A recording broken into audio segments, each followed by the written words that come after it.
Hey guys, so upon making this video, it seems ICraveTheVoid actually changed his name to N/A. According to Ace, Void changes his name every few weeks after Ace covers him. I'm assuming this is to avoid detection and identification from you guys, the audience. So just keep that in mind. I'm not aware of the other names he's gone by besides ICraveTheVoid and NA. But yeah, just to avoid confusion, that's what happened.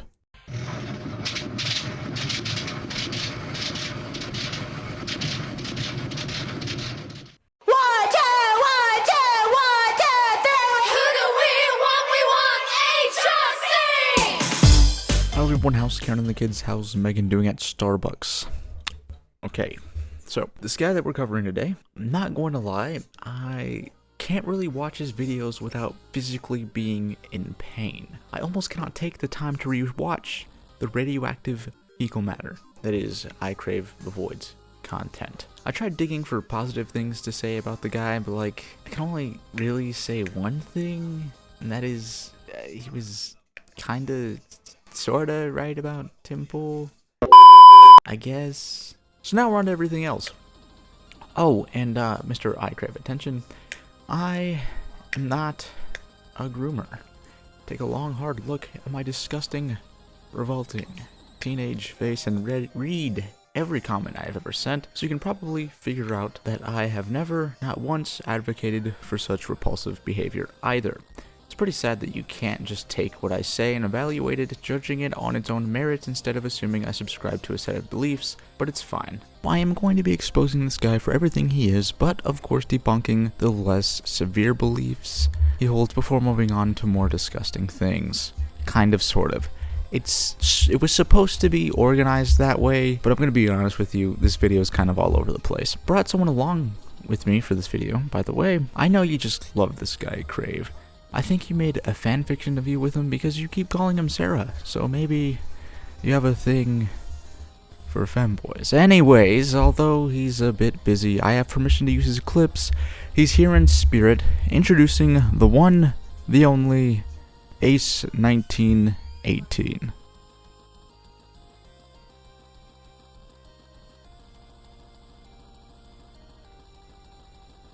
The best part to start when it comes to guys like this is to look for past discrepancies, traumatic experiences with the opposite side of the political spectrum, etc., which led me to a very interesting discovery. When researching for this video, I found a guy that Void had a small fixation on, and they had a little back and forth. Ace 1918 was the name of the channel, and when observing their interactions, as well as having my own interactions with both parties, I've seen that Void does this twisting arguments out of context and use the extrapolation fallacy, which I suppose I should probably cover in another video. But essentially he's trying to apply logic that has the same merit as arguing that since the average newborn weighs 3.3 kilograms at 1 month, the average is 4.3 kilograms, and at 2 months the average is 4.3 kilograms. This must mean that the average human gains about 1 kilogram a month, making the average 10-year-old over 100 kilograms, or around 220 pounds, which is ridiculous. So I got in contact, and as it turns out, Void is a very close-minded person who thinks very highly of himself and his intelligence. What I've noticed, and what Ace 1918 actually stated, is that it's best if what I do is repeat my points a few times throughout my videos, because Void likes to go off on random tangents in which he argues completely different points or just relies on petty insults. We're talking about dementia level strawmanning, people. It's honestly ridiculous and partially humorous to see him jump from one topic to another. We hold these truths to be self-evident. All men and women created by you know the thing. Throughout these interactions these two channels had together, I've found an interesting bit of information about Void, that he is a self-proclaimed former Nazi. This is really interesting because how he conducts himself is very reminiscent in procedure to a very specific regime, dehumanizing the opposing party and generalizing them. That's all common ground, kind of. It's sort of like he's just on the exact opposite side of the same coin, and he never seemed to leave his extremism, but perhaps redirected it after some sort of paradoxical shift in beliefs, Or the more cynical route is he just has a great desire for power, perhaps, and he's seen an opportunity to capitalize on the identity politics of the left. Intriguing enough, this is a similar path that Germany took after Nazi occupation. Germany made it illegal to publicly deny the Holocaust or spread Nazi propaganda, and you could even face jail time for this. Eventually, Germany extended this to showing public support for Russia during the Russia-Ukraine war, and or basically questioning Ukraine's leader, but anyways, that's for another video. Point is, both Void and Germany have a similar arc from Nazi to anti-Nazi. It seems to me that the arc becomes so strong that it turns into a nearly complete circle. He attempts to silence and shame dissenting opinions, and he assumes that anyone from the right at all is just as much a Nazi as he was, and curiously calls them all self-projecting groomers. But this is where things get really, really interesting. We can see that he sounds really angry and bitter towards the right wing, and I think this also has something to do with a personal vendetta. As seen in this comment right here, he doesn't have the best relationship with his parents, presumably. Perhaps he was mistreated as a child, and considering they were conservative parents, unfortunately many don't allow their child to question what they've been taught. Upon researching, I actually found that Void was converted into being a Nazi, quote-unquote, at age 15 due to a lack of social life. His only friend was a Nazi. This was essentially when he turned to the alt-right, and during high school he stopped becoming a Nazi. However, he claims he was still conservative until roughly 5 or 6 years ago, meaning he probably voted for Trump in the 2016 election, which to me feels like a very odd time frame to go from conservative to far left. Until that is, you see that he was swayed to the left by watching a leftist channel known as the, I can't pronounce this, of the Fifth Column, and apparently after arguing with people online as one does, he got beat quite a few times and then came to a paradoxical shift in which he abandoned all of his beliefs, allegedly.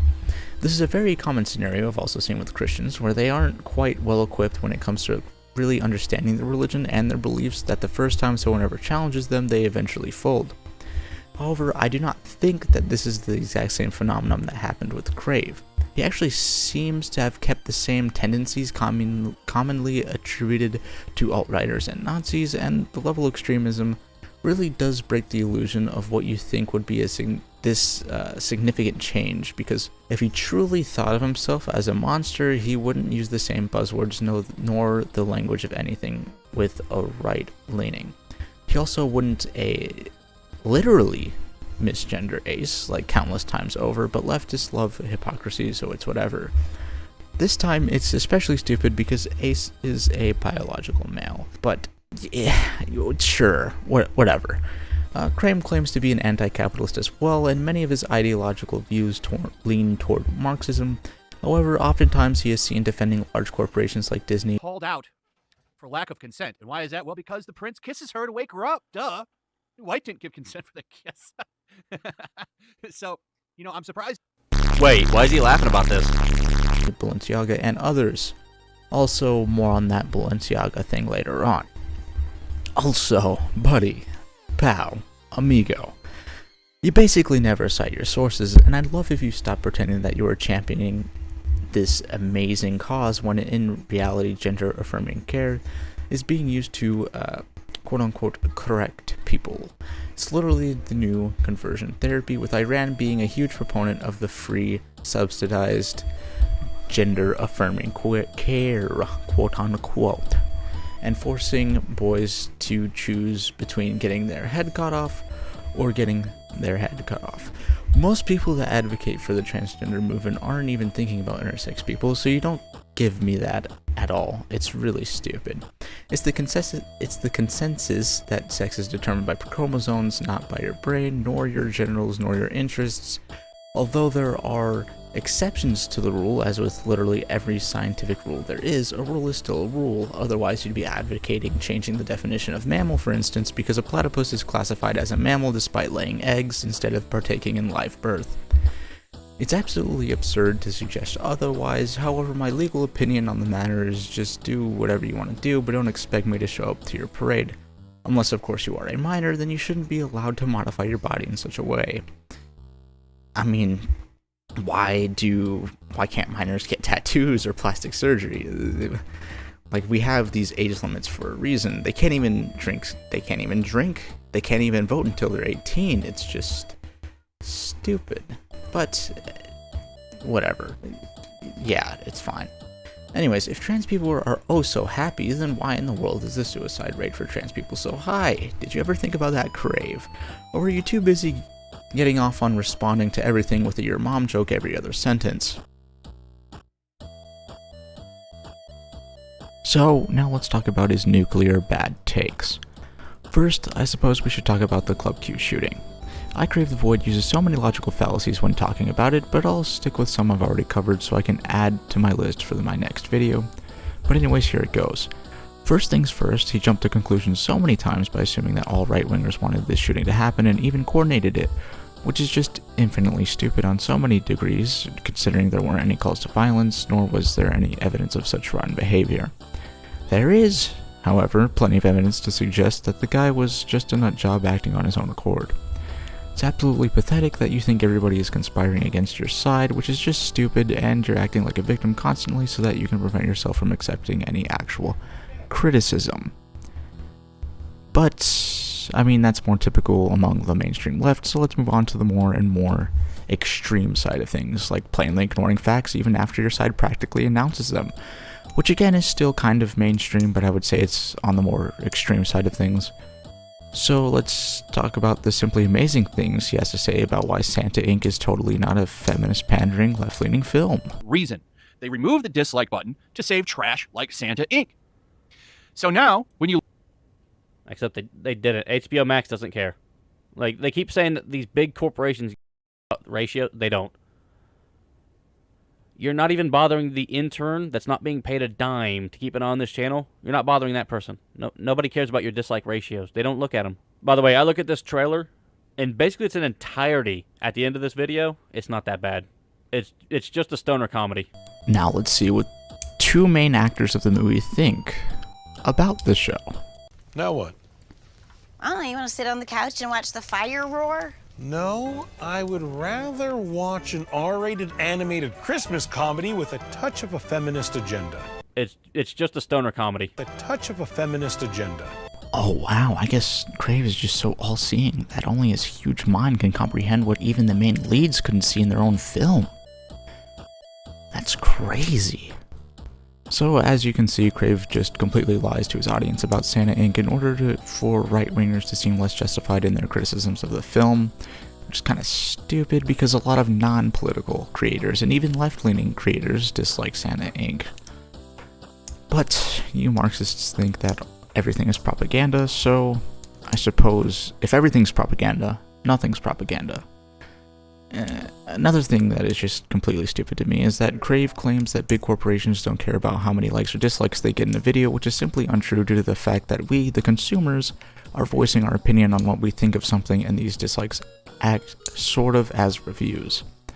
It's rather a basic principle in economics. If someone thinks something is bad and tells their friends are probably not going to try it for themselves. All of these dislikes, low reviews, etc. are just telling people just how terribly received a product is, and it's putting the narrative of them appealing to modern audiences in danger, because that is often what they say. Now let's look at Balenciaga. As some of you may have heard, Balenciaga did a big oopsie recently via putting children in very inappropriate photo shoots and featuring teddy bears in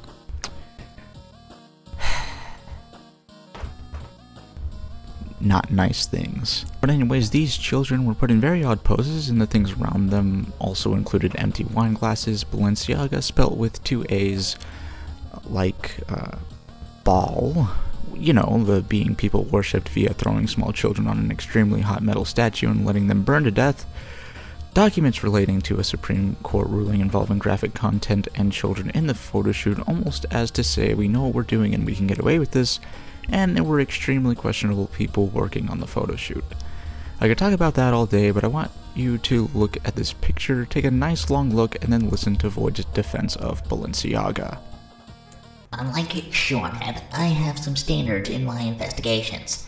After looking into Balenciaga, I made the discovery that the gear she claimed was bad was actually a dog collar. Not even hidden or hard to find, by the way. I searched a dog in their search bar and found it within seconds. Something Shu apparently is too busy to do with all that work she doesn't do.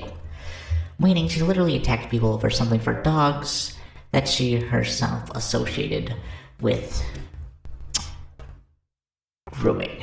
Now, I'm not saying Shornhead is totally a not nice person projecting onto people to hide her own sickness, but if you... Okay, yeah, well, okay, we don't need to finish this. Uh-oh. Stinky!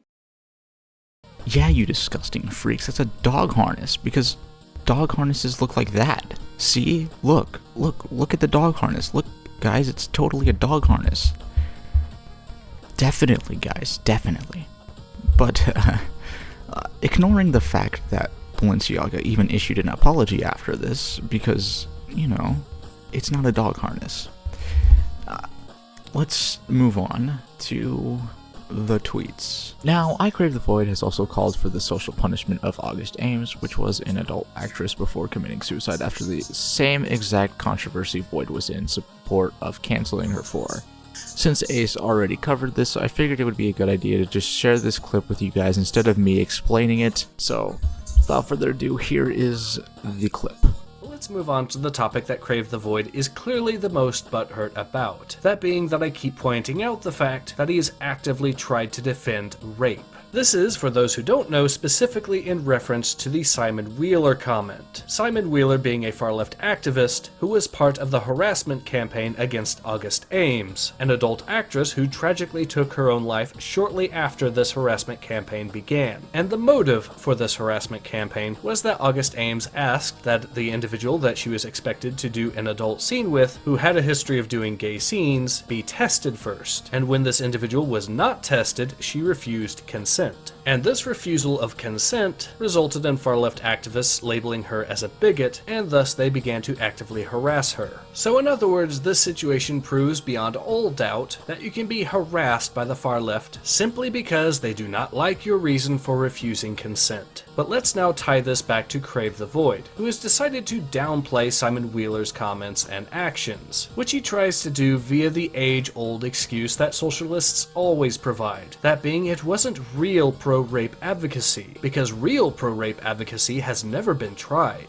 Now, of course, this is already pretty atrocious on the part of ICraveTheVoid. However, things managed to get worse, as ICraveTheVoid pretty much openly admitted that he supported the idea of August Ames facing repercussions because she refused consent, stating that people that he believes are bigots, and he does believe August Ames to be a bigot, should, quote, be shamed to let them know it's not tolerated socially. In other words, this is ICraveTheVoid admitting that he believes August Ames should have faced repercussions over her refusal of consent. And since that moment, the debate transformed from questioning whether or not ICraveTheVoid actually supports rape to debating just how much ICraveTheVoid supports rape, with me pointing out the example of him downplaying the Simon Wheeler comments as proof that he is effectively downplaying a harassment campaign in this situation, and ICraveTheVoid making the case that he doesn't support rape that much, and merely wants her to be, quote, not tolerated socially for her actions of refusing consent.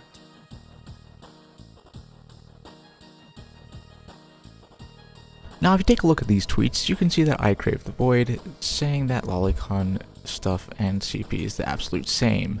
And although I think they're both dangerous and disgusting, and I would be able to agree that they're horrendous, he says the similarities lie within the harm it causes to children. And according to him, they cause none. Because according to Void, the only reason why people should stay away from lolicons and CP is not because the actual thing is morally bad.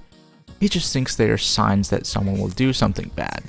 He says it's a reflection on how messed up the brain is, but doesn't really think it's a direct correlation. But I guess he needs that self-validation to make himself feel a little bit better about his predicament. That is only speculation.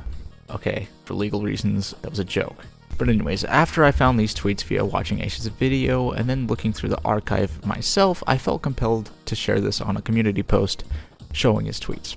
After I did this, Void decided to fake mention me, if you will, a way for him to respond to me without me being able to get a notification from it, and it was him claiming it was sarcasm.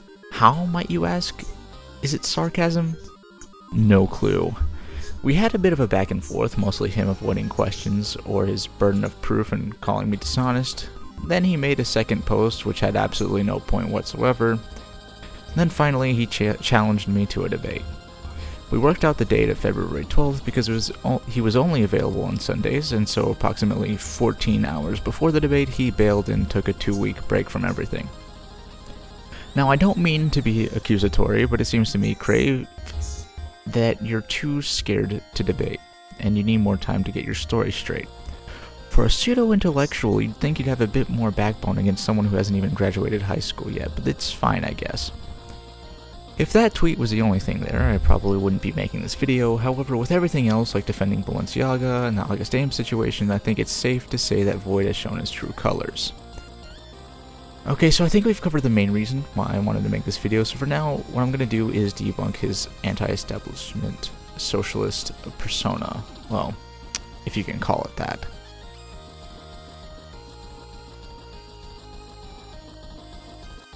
So, let's have a little discussion about the poser socialist. You know, the millionaire socialist that will happily take your money via stream donation to buy himself a mansion, or claims to fight for the people despite constantly defending massive corporations and whining when they start to lose special privileges. Enter Hassan Piker clone. ICraveTheVoid's entire ideology. Frederick Bastiat, a very prominent economist in the 19th century, once wrote in his book titled The Law, according to their degree of enlightenment, these plundered classes may propose one of two entirely different purposes when they attempt to attain political power. Either they wish to stop the lawful plunder, or they may wish to share in it.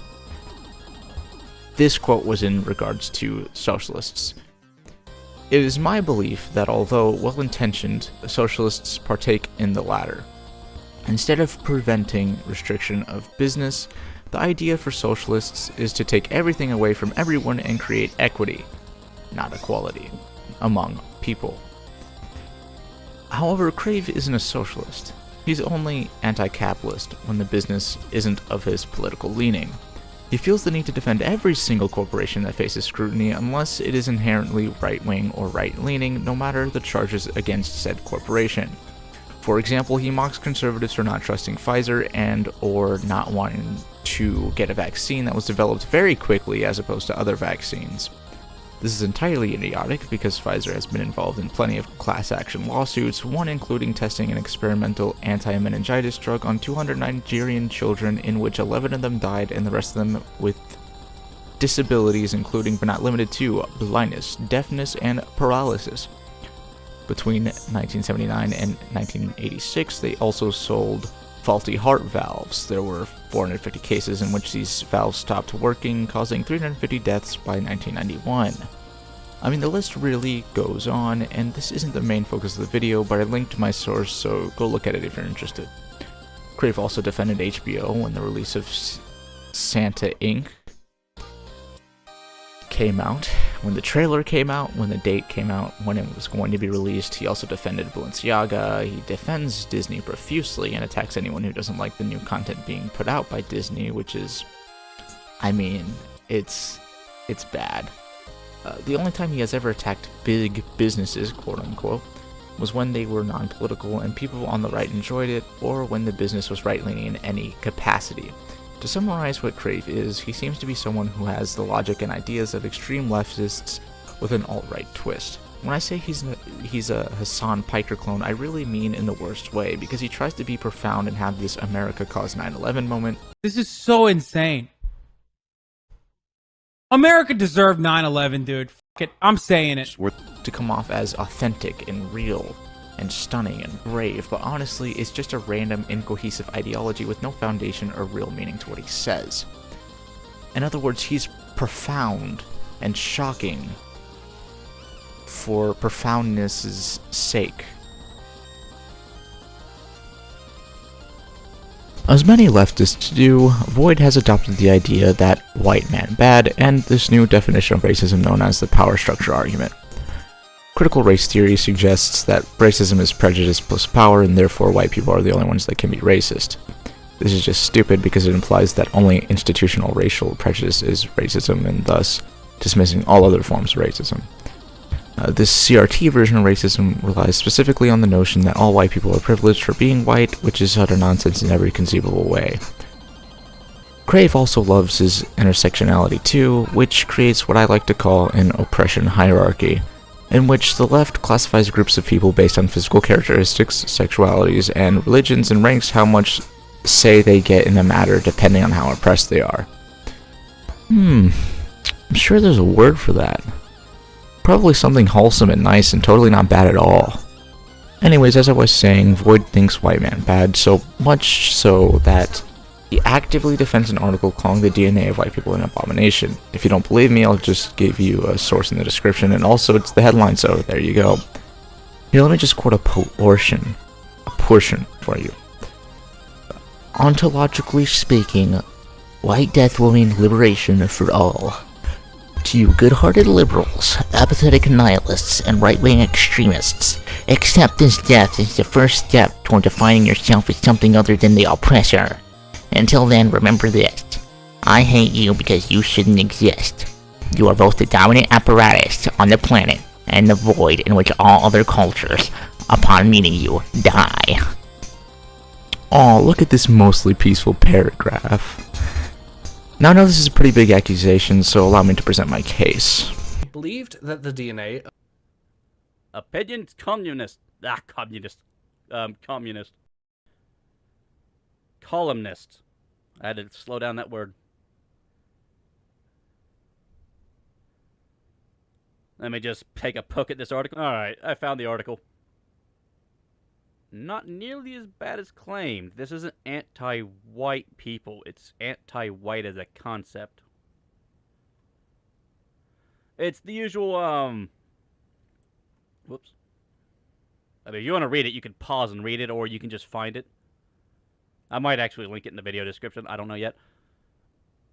But it's literally them talking about, like, whiteness as a concept and how it empowers, like, racism, how it's not really something that is real. It's, you know, it's the usual, like, CRT thing of, like, race doesn't exist. It's not real. It's just being used to perpetuate racism and oppression. That kind of thing. Talking about the police, of course, up here. That because they're white, and they believe that because their whiteness guarantees them some sort of safety, that they don't have to step up when, you know, the police attack other people, that kind of thing. And he's actually just talking about, like, the concept of whiteness dying, not white people being genocided. So this does appear to be another one of those. An article titled "To Catch the Eye" was used to, like, perpetuate a lie by the right-wing media. Like, oh, they're calling for white genocide. No, he's literally saying whiteness as a concept is the problem. So, you see, kids, it's not racist because it doesn't call for white people to die physically. The author is actually telling us to abandon traits that the author associates with white people. Almost like the author is associating actions and character traits with race. Now, what do we call that again? I can't remember. So you're saying whiteness is a concept, which of itself suggests that the behavior is attributed to white people, and is exclusive to white people, and since CRT also claims that white people are in the perpetual state of being racist at all times and are irredeemable, this would suggest that the article is talking not only about the concept, but the color of one's skin as well.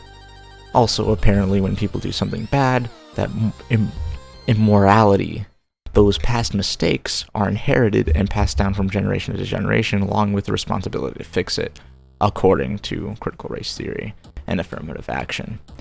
Whiteness is not a concept, it is merely a skin tone. As soon as you attribute traits to skin color, you have taken part in racism.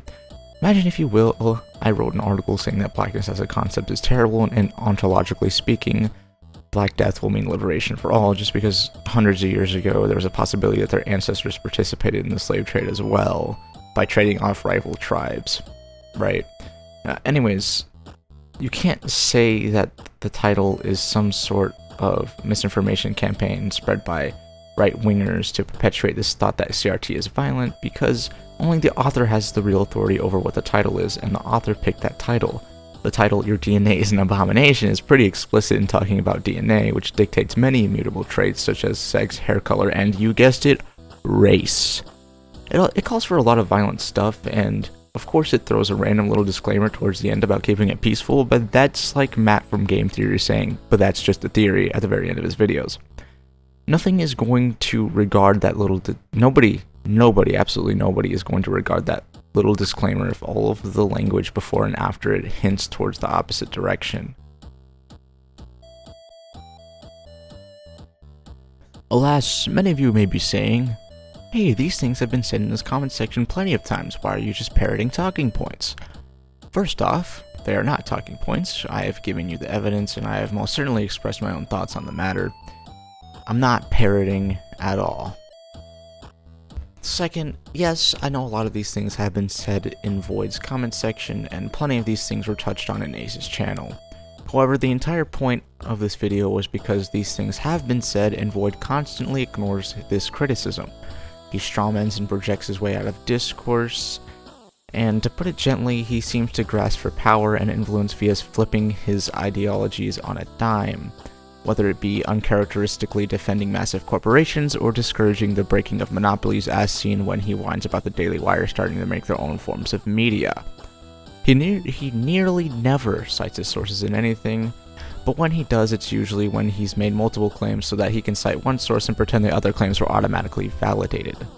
I've already touched on this in an earlier video, but I tried challenging Void to a debate, and to make a long story short, he ran off approximately 14 hours before the debate and came back 2 weeks later like nothing happened.